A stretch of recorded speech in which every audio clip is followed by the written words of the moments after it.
Ma'am, regarding po dun sa pag-recant ni Orly Guteza, has the President been informed or does he know about this recantation? Ano po ang reaction po niya? Parte ito ng balita kagabi.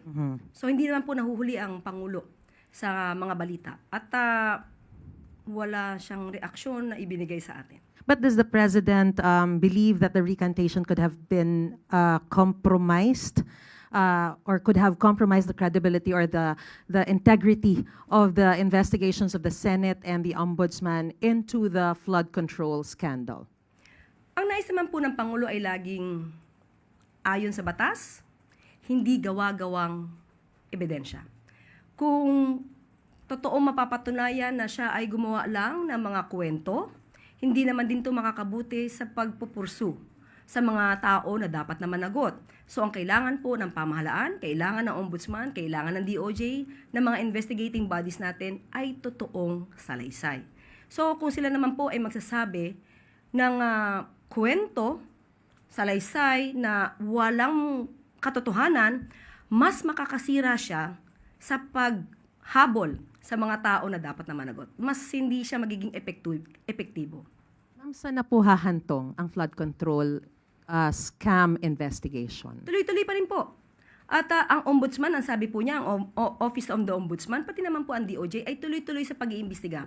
At ayon na rin po sa Senado, ang kanilang mga na-kolekta, na-gather, na naipon ng mga dokumento at mga ebidensya ay ibinigay na nila sa ombudsman. So patuloy po ang pag-iimbestiga at pati naman po ang DPWH at kung meron pa sila makikita pang ibang mga masasabing ghost projects or mga substandard na mga proyekto or substandard na mga proyektong hindi nakabuti para sa pagkontrol ng baha, bibigay din pong alam ito at maaari din pong paimbestigahan ito para tuloy-tuloy po ang pagpapanagot sa mga dapat na managot. Thank you, ma'am. Sunod po na tanong, Rafi Ayeng, Daily Tribune. Good afternoon, ma'am. Ma'am, si Senator Panfilo Lacson flagged the uniform 180 million worth na pagpapagawa ng mga evacuation centers sa 17 regions, but provided daw no details such as specific locations where the centers would be built.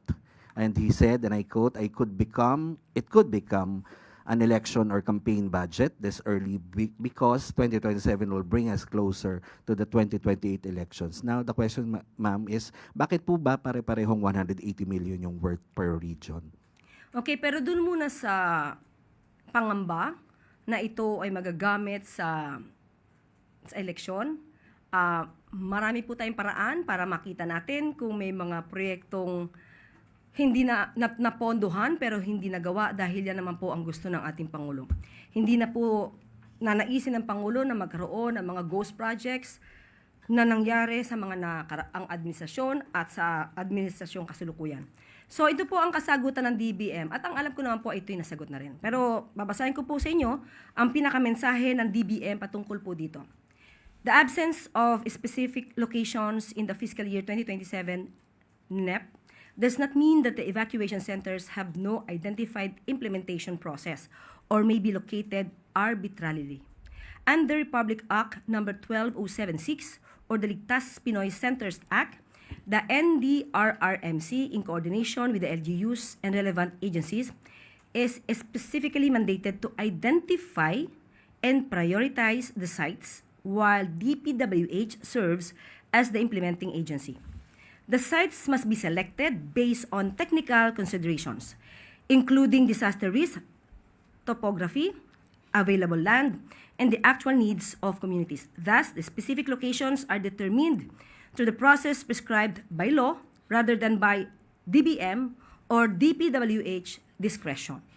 For fiscal year 2027, the proposed allocation covers 2 Ligtas Pinoy centers per region at 90 million pesos per center, based on the LPC 5-year implementation plan, inclusive of the site development and adjustments for unique site conditions.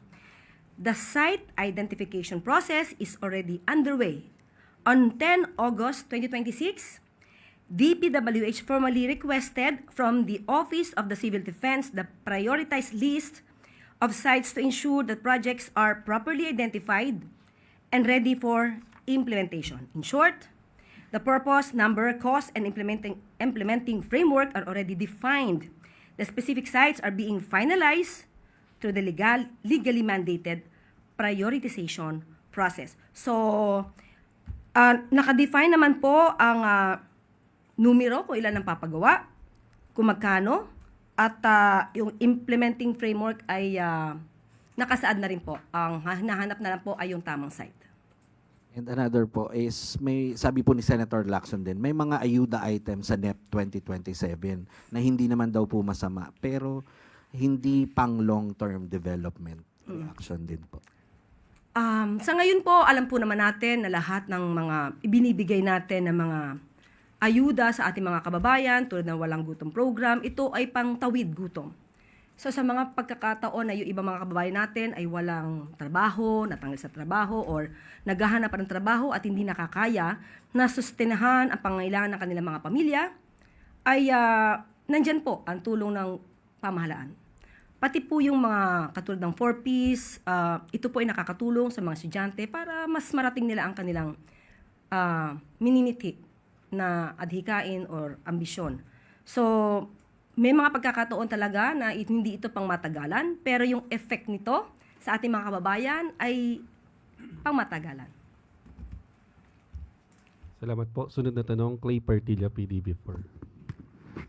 Good afternoon po, Yusek. Yusek, Senator Panfilo Lacson also questioned the effectiveness of the government's flood control spending. Nabanggit niya po na 1.9 trillion pesos yung na-allocate from 2011 to 2025 under 3 presidents, and yet the result is uncontrolled flood. Your reaction po, ma'am? Hindi po makakaila kung ano po ang resulta na dahil sa baha, hindi ito makakaila. At maganda rin po na ito po ay nabanggit mismo ni Senator Lacson dahil ito'y nagpapatunay lamang na sa tinagal-tagal ng panahon ay may kakulangan sa mga flood control projects. At karamihan nga ay mga ghost projects, hindi lang sa panahon ngayon, kundi sa mga nakaraang administrasyon. At yan po ang pinupunan ngayon ng administrasyon. At dahil po nagkaroon ng malawakang pag-iimbestiga dito, mas nabukas sa gobyerno kung ano pa ang dapat gawin at ano pa ang maaaring proyekto para magtuloy-tuloy ang pagkontrol sa baha, hindi lang sa panahon ng Pangulong Marcos Jr., kundi sa mga susunod pang henerasyon. So kahapon nga po sa situation briefing, napag-usapan din po na nakita po ng Pangulo na in a way, kahit papano po, yung paunang mga programa ng Pangulo patungkol sa kontrabaha ay nagkaroon ng magandang resulta. Dahil yung mga ibang binabaha sa Metro Manila, yes, bumabaha dahil sobrang lakas ng ulan at hindi ito mapipigil. Pero nakita po yung bilis ng paghupa ng tubig ulan. At yun po ang gustong mangyari ng Pangulo sa iba pang lugar dito sa Pilipinas. At pinag-usapan nga dito dahil yung ibang mga culvert ay napakaliit at ito po ay gawa pa ng post-World War II. So ngayon po ang nais ni Secretary Vince Dizon at ito'y napopropose at sa iba ay nagawa niya na yung culvert na kasya pati tricycle. So para mabilis na umagos ang tubig ulan. So marami pong proyekto ang Pangulo na nabanggit, nais ang proposal ng Pangulo kahapon. Marami siyang proposal na nabanggit kahapon.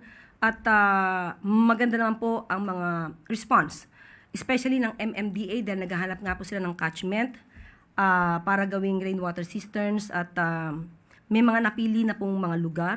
At mamaya ay hahanapin natin at hinihingi po ako mismo ng listahan itong 30 sites. And ma'am, another question po. Nabanggit po kanina ni President Marcos yung garbage problem na bumabara nga po sa mga pumping station. How is the government monitoring po the compliance and implementation po ng Extended Producer Responsibility Law, which requires yung mga malalaking kumpanya na i-recover po yung kanilang mga packaging by 60% po sa taong 2026? Okay, kinuha natin po mismo ang tugon ng DENR dito dahil nga nakita po natin na karamihan na lumulutang dito sa river ay halos plastic. At kailangan talaga na mas magkaroon ng responsibilidad, magkaroon ng pagpapatupad or pagtugon sa obligasyon, hindi lang ng gobyerno, kung hindi lahat tayo, lalong-lalo siguro ang ating mga kababayan, mga residente, at mga entities or korporasyon. So ang sabi po ng DNR, ito po ang kanilang tugon. Aktibong binabantayan ng DNR ang pagsunod ng mga kumpanya sa EPR law sa pamamagitan ng pag-audit sa kanilang recovery rates. Upang matiyak ang compliance, ang ahensya ay nag-issue ng 155 show cause letters sa mga potential obliged enterprises na hindi tumutupad sa kanilang EPR obligations. Ang EPR Act ay nagsisilbing carrot and stick mechanism kung saan obligado ang mga producer na bawiin at i-recycle ang kanilang plastic packaging waste. Pero sa nakita po natin, siguro mas dapat pang ma-monitor ang mga ginagawa ng mga kumpanya. Natutupad at nalalagpasan pa nga ng mga kumpanya ang mga itinakdang target. So, kung ang kumpanya ay tumutupad sa kanilang mga alituntunin at kanilang obligasyon, so makiusap tayo sa ating mga kababayan, mga residente, tumulong po tayo. Halimbawa, noong 2024, ang audited recovery rates ay umabot sa 59.98% para sa rigid plastics at 56.33% para sa flexible plastics na mas mataas sa legal target na 40%. Ang mga nakatakdang target para sa mga susunod na taon ay sa taong 2023, 20%, 2024, 40%, 2026, 60%, at 2028, 80%.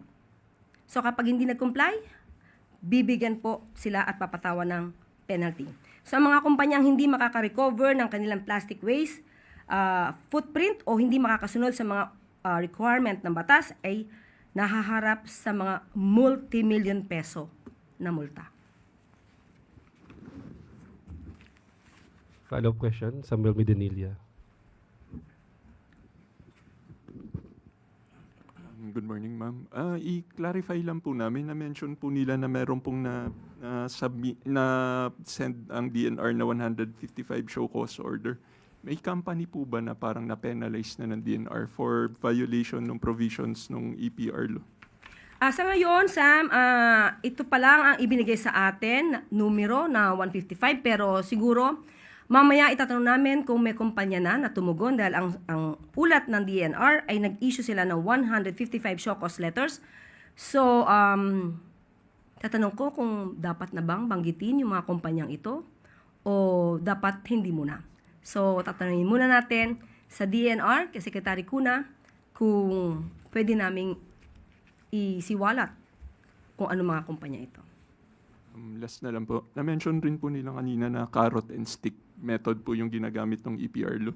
Meron po bang mga companies naman na parang nabigyan ng, recognized ng DNR na parang Sumunod. nag-exceed dun sa kanilang target? Yes, yes. Okay, mamaya din ay hihingi natin kung meron silang kopya ng mga kumpanya dahil definitely, ang mga kumpanya naman na sumusunod ay dapat na ma-recognize. So, ibibigay po namin sa inyo kung ano yung mga kumpanya kasi pag good news, mas mabilis ibigay. Pero kung mga maaapektuhan na kumpanya, tingnan po natin kung maibigay agad namin ang mga pangalan na ito. Thank you po. Sunod na tanong, Heidi Sampang, FEBC. Good afternoon, Yusek. On another topic lang po, sa second quarter survey po ng Okta Research, tumaas po yung self-rated poverty from 35% noong March, naging 39% po nitong July. And nag-increase din po yung mga families na nakaranas ng gutom from 17% to 21%. Ano po yung nakikita dito ng palasyo na pangunahing dahilan ng pagtaas? And masasabi po ba natin na indicator po ito, Yusek, ng hindi nagiging epektibo or hindi po nakakaabot sa mga pamilya yung poverty alleviation programs po ng administrasyon? Aalamin po natin kung saan po nanggagaling ang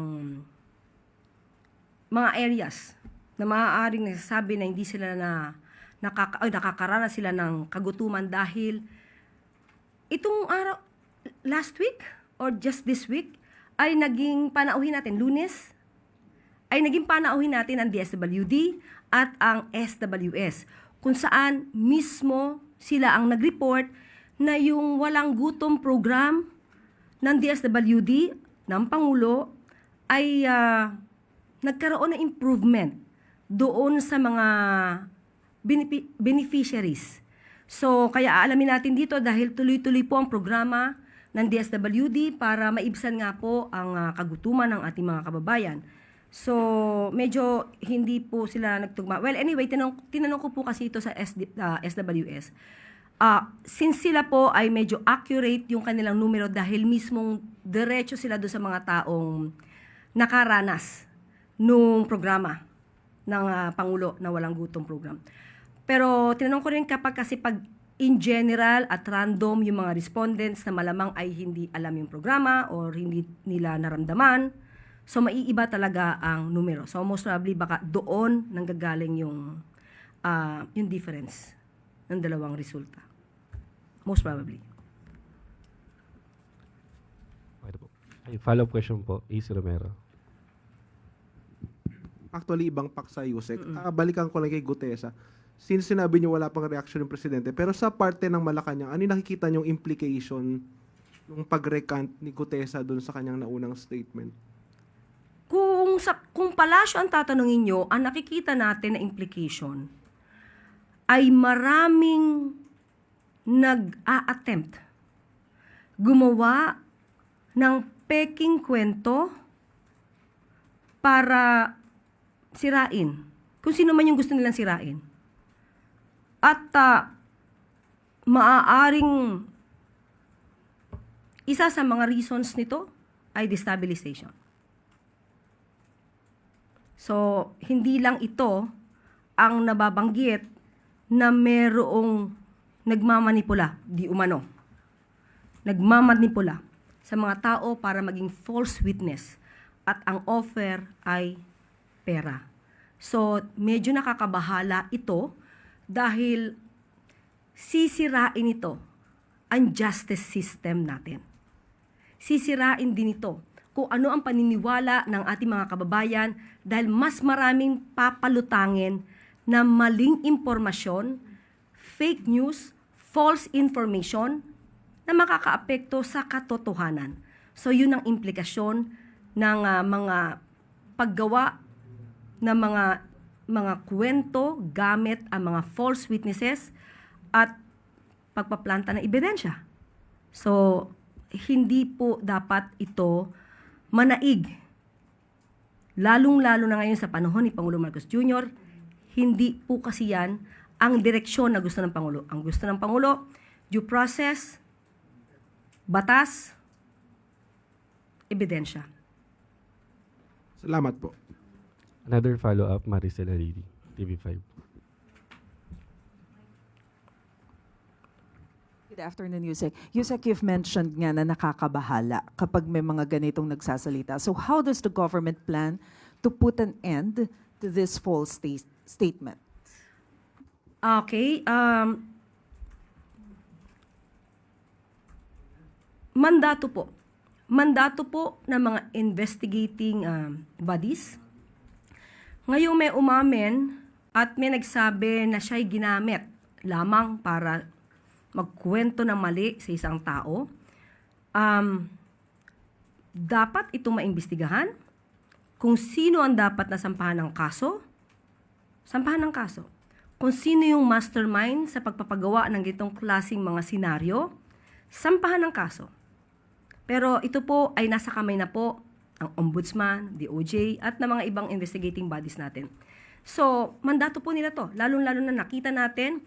Pero muli, ang gusto lamang po din ng Pangulo, dapat ang kwento ay totoo. So, kailangan din po na maimbestigahan kung ano yung sinabi ni Mr. Gutesa para, na ma-verify kung lahat din ng sinabi niya ngayon after siyang mag-recant ay may katotohanan. So, dapat po ma-check mabuti lahat, mabalanse lahat.